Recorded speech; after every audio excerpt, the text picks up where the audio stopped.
اعوذ باللہ من الشیطان الرجیم بسم اللہ الرحمن الرحیم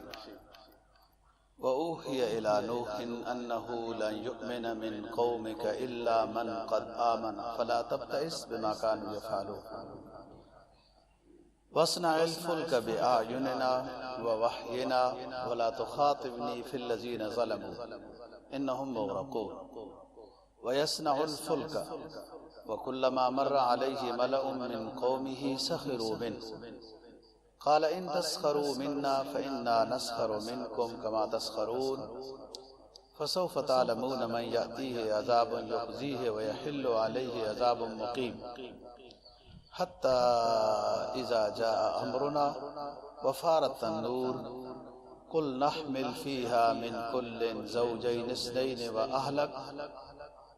وأهلك إلا من سبق عليه القول ومن آمن وما آمن معه إلا قلیل صدق اللہ العظیم۔ وحی کی گئی نوح علیہ السلام کی طرف اور بتایا گیا کہ آپ کی قوم میں سے آپ کے اوپر لوگ ایمان نہیں لائیں گے مگر بہت کم، الا من قد آمن، بس وہی جو ایمان لا چکے ہیں۔ فلا تبتئس بما كانوا يفعلون، ان کے کاموں کی وجہ سے آپ پریشان نہ ہوں۔ وَاصْنَعِ الْفُلْكَ بِأَعْيُنِنَا، آپ کشتی بنائیں ہماری نگرانی میں، وَوَحْيِنَا، اور ہمارے حکم سے، وَلَا تُخَاطِبْنِي فِي الَّذِينَ ظَلَمُوا، اور ان لوگوں کے بارے میں مجھ سے بات نہ کریں جنہوں نے ظلم کیا ہے، إِنَّهُم مُغْرَقُونَ، بلا شبہ انہیں غرق کیا جائے گا۔ وَيَصْنَعُ الْفُلْكَ، نوح علیہ السلام نے کشتی بنانا شروع کر دی۔ کلما مر علیہ ملأ من قومہ سخروا منہ، جب بھی اس کے قوم کے کچھ لوگ نوح علیہ السلام کے پاس سے گزرتے تھے، سخروا منہ، تو ان سے مزاح کرتے تھے۔ قال ان تسخروا منا فإنا نسخر منکم، نوح علیہ السلام جواب میں ان کو کہتے تھے کہ تم میرے ساتھ مسخرہ کرتے ہو، بلا شبہ اب ہم بھی تمہارے ساتھ مسخرہ کریں گے جیسے تم مسخرہ کر رہے ہو، ان قریب تم جان لو گے۔ من یأتیہ عذاب یخزیہ، جان لے گا ہر وہ شخص کہ کون ہے وہ کہ اس کے اوپر رسوائی والا عذاب آئے گا اور دائمی عذاب اس کے اوپر نازل ہوگا، پتہ چل جائے گا۔ حتیٰ اذا جاء امرنا، نوح علیہ السلام پر وحی آئی کہ جب ہمارے عذاب کا فیصلہ آ جائے گا تو اس کی علامت یہ ہوگی کہ وفارت النور، تنور سے پانی نکلنا شروع ہو جائے گا۔ پھر اللہ پاک نے حکم دیا احمل فیہا من کل زوجین اثنین، آپ اس کشتی کے اندر ہر طرح کے جانوروں کا جوڑا جوڑا سوار کر لیں، وَأَهْلَكَ، اور اپنے گھر والوں کو بھی اس میں سوار کر لیں، الا من سبق علیہ القول، مگر وہ لوگ کہ جن کے بارے میں بات عذاب کی طے ہو چکی ہے وہ آپ کے گھر والے ساتھ شریک نہیں ہو سکتے۔ ومن آمن، اور جنہوں نے ایمان لایا ان کو بھی اپنے ساتھ کشتی میں سوار کر لیں۔ وما آمن معہ الا قلیل، لیکن اتفاق سے نوح علیہ السلام پر ایمان لانے والوں کی تعداد بہت کم تھی۔ بات گزشتہ سبق میں ہو رہی تھی کہ نوح علیہ السلام کو اللہ تعالیٰ نے بہت لمبی عمر عطا کی ہے، صرف 950 سال تبلیغ کی عمر ہے، جس میں بہت کم لوگوں نے ایمان لایا ہے، جو 84 کے لگ بھگ لوگ ہیں۔ مسلسل تبلیغ کے باوجود لوگ مانتے نہیں تھے، جس کا ذکر سورہ نوح میں 29ویں پارے میں آئے گا۔ انہوں نے دعا کی رب انی دعوت قومی لیلا ونہارا فلم یزدہم دعائی الا فرارا، اے اللہ میں جتنا زیادہ لوگوں کو دعوت اللہ دیتا ہوں یہ اتنے زیادہ ہی مجھ سے دور بھاگتے ہیں۔ بہرحال پھر نوح علیہ السلام کو طرح طرح کی باتیں کرنے لگے کہ آپ اپنی طرف سے یہ باتیں گھڑ کے آتے ہیں، عذاب لے کے آئیں، کیوں نہیں عذاب لے کے آتے؟ اب عذاب کا فیصلہ ہو رہا ہے۔ اللہ تعالیٰ نے فرمایا کہ ہم نے نوح علیہ السلام کو بتا دیا ہے کہ بس آپ پر اتنے ہی ایمان لانے والے ہوں گے جتنوں نے لایا ہے، اس سے زیادہ نہیں۔ 80 افراد تو کو مختلف ہیں، لیکن ان میں سے 3 آپ کے بیٹے ہیں، چوتھے بیٹے نے ایمان نہیں لایا، جس کا کل کے سبق میں انشاءاللہ بات آئے گی۔ فلا تبتئس بما كانوا يفعلون، آپ پریشان نہ ہوں، یہ جو نہ ماننے والے مختلف طرح کی باتیں کرتے رہتے ہیں، آپ ان باتوں کی وجہ سے پریشان نہ ہوں۔ وَاصْنَعِ الْفُلْكَ بِأَعْيُنِنَا وَوَحْيِنَا وَلَا تُخَاطِبْنِي فِي الَّذِينَ ظَلَمُوا، ہماری نگرانی میں آپ کشتی بنائیں۔ نوح علیہ السلام نے درخواست کی کہ میں کیسے کشتی بناؤں، میں جانتا نہیں ہوں کشتی بنانا۔ یہ علاقہ سارا مفسرین لکھتے ہیں کہ یہ عراق کا علاقہ ہے جہاں آج کل کوفہ وغیرہ یہ شہر آباد ہے، اس وقت کسی اور نام سے ہوں گے۔ جبرائیل علیہ السلام اور چند فرشتوں کو اللہ تعالیٰ نے نازل کیا ہے کہ ہمارے پیغمبر نوح علیہ السلام کو آپ کشتی بنانے کا طریقہ سکھائیں، اور ساتھ بتایا ہے کہ سال نام کی لکڑی ہے، اس لکڑی کی کشتی بنانی ہے، سال عربی زبان میں، جو آج کل کی اصطلاح میں اس کو کوکا کے نام سے تعبیر کرتے ہیں۔ کوکا کی لکڑ ہے جو اسی علاقے میں ترکی اور مصر میں پائی جاتی ہے یہ لکڑ۔ بہرحال فرشتہ نوح علیہ السلام کو کشتی بنانا، پھٹے تیار کرنا، یوں کرنا سکھاتا جا رہا ہے، اور ساتھ نوح علیہ السلام اور آپ کے ساتھ جو جاننے والے ہیں وہ شریک ہیں اور کشتی بنا رہے ہیں۔ جتنی بھی اس طرح کی ایجادات ہیں، جتنی بھی ایجادات ہیں، خواہ اس میں کپڑے سلائی کی ہے، جوتا سلائی کی ہے، کشتی بنانے کی ہے، یا کوئی بھی ایک دنیاوی ضرورت ہے انسانی، ان تمام چیزوں کے موجد جو ہے اللہ پاک کے امر سے حضرات انبیاء علیہ السلام ہی گزرے ہیں۔ مثلا تمام مفسرین نے تقریباً یہ بات لکھی کہ پہیہ چلانے والی گاڑی، پہیہ کے ذریعے سے جو گاڑی بنی ہے اور سب سے پہلی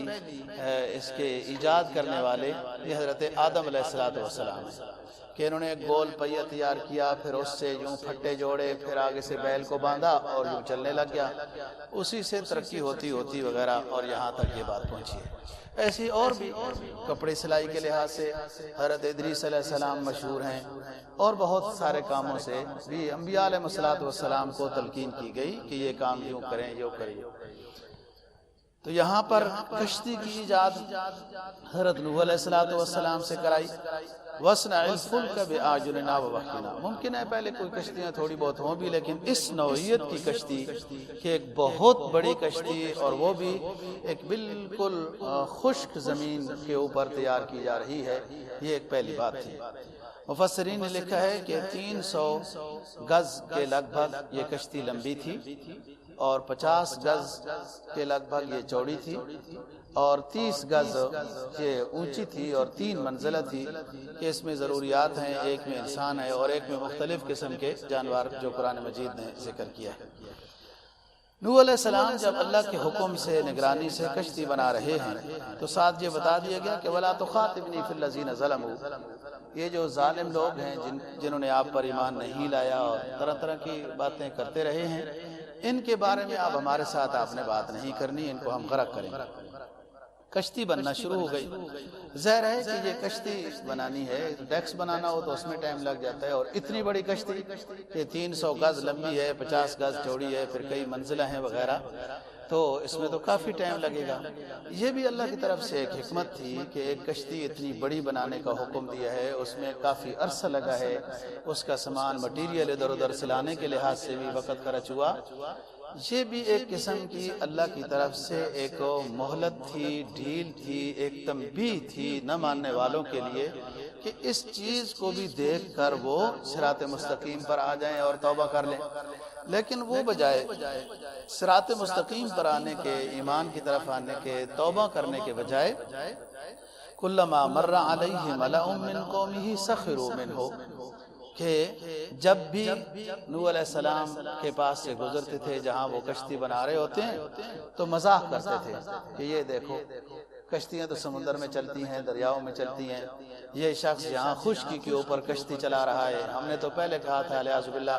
وہ یوں کہتے ہیں، ہم نے تو پہلے کہا تھا کہ اس شخص کا دماغ ٹھیک نہیں ہے، یہ مجنون ہے، یہ غلط باتیں کرتا ہے، تبلیغ کی ویسی باتیں کرتا ہے۔ اب تو واضح طور پر پتہ چل گیا ہے کہ یہ شخص ٹھیک نہیں ہے، کیونکہ یہ خشکی کے اوپر اتنی بڑی کشتی بنا رہا ہے، یہ کشتی کیسے چلے گی؟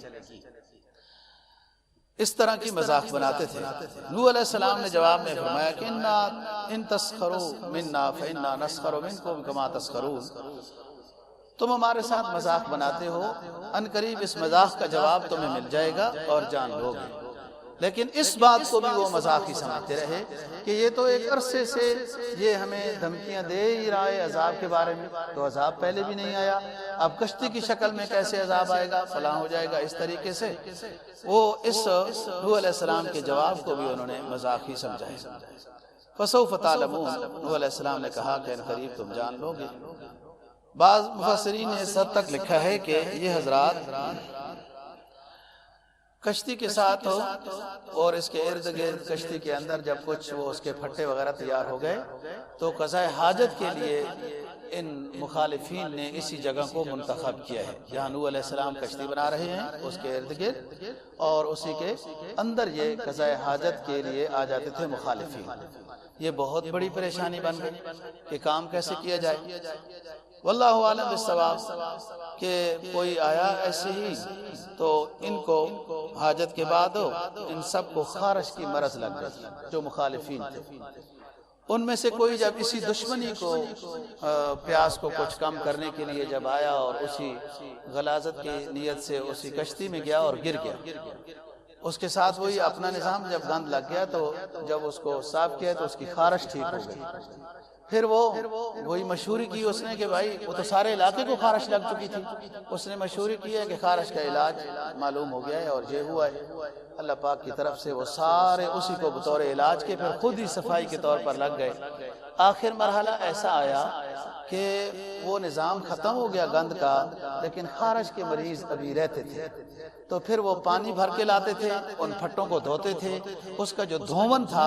وہ مریض استعمال کرتے تھے کہ جنہوں نے ابھی تک وہ شفا والا نسخہ استعمال نہیں کیا تھا۔ بہرحال وہ ساری نظام صاف ہو گیا، اس سے بھی ان کو سمجھ میں نہیں آئی۔ دیکھو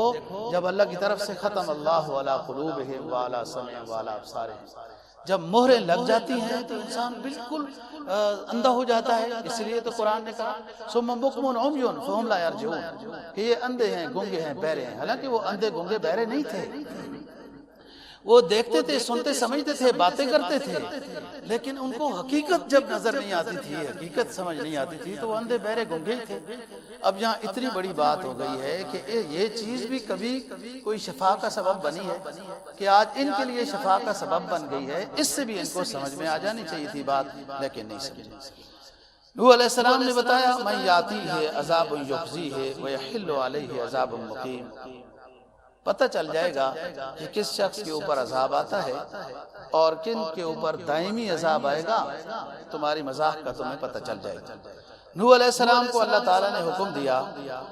کہ کشتی کے اوپر اس وقت بیٹھ جانا ہے کہ جب تنور سے پانی نکلنا شروع ہو جائے گا۔ وفارت تنور کے بارے میں مفسرین نے بہت ساری تفاسیر بیان کی ہیں، لیکن راجح تفسیر یہ ہے کہ نوح علیہ السلام کا ایک اپنا تنور تھا جس میں روٹیاں پکائی جاتی تھی وغیرہ ضرورت کے لحاظ سے۔ تو اللہ تعالیٰ نے بطور علامت کے یہ بتایا ہے کہ جب روٹیاں جو آپ کا تنور ہے اس تنور سے جب پانی ابلنا شروع ہو جائے گا تو یہ علامت ہے اب کہ اب طوفان اور عذاب وہ پانی ہی پانی ہو جائے گا، وہ آ رہا ہے۔ لہٰذا جو ساتھی آپ کے ساتھ ماننے والے ہیں، ایمان والے ہیں،